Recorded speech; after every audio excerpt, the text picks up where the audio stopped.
अपर police अधीक्षक अशोक थोरात यांच्यानंतर आलेले अपर पोलीस अधीक्षक IPS अधिकारी डॉक्टर श्रवणिक लोढा यांच्या पथकानं बुलढाणा जिल्ह्यात धडाकेबाज कारवाईला सुरुवात केली।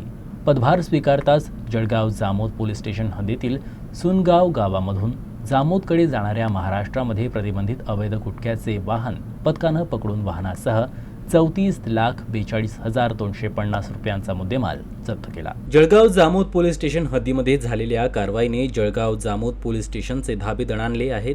IPS डॉक्टर श्रवणिक लोढा यांच्या पथकाला जळगाव जामोद येथून मोठ्या प्रमाणात गुटख्याची अवैध वाहतूक सुरू असल्याची गुप्त माहिती मिळाल्यानं पथकातील अधिकारी व कर्मचाऱ्यांनी जळगाव ते जामोद रोडवरील सुनगाव येथे नाकाबंदी केल्यानंतर भरधाव वेगात येणारे बोलेरो पिकअप वाहन अडविले व त्याची झडती घेतली असता त्यामध्ये प्रतिबंधित पान मसाला व सुगंधित तंबाखूने भरलेले कट्टे मिळून आले।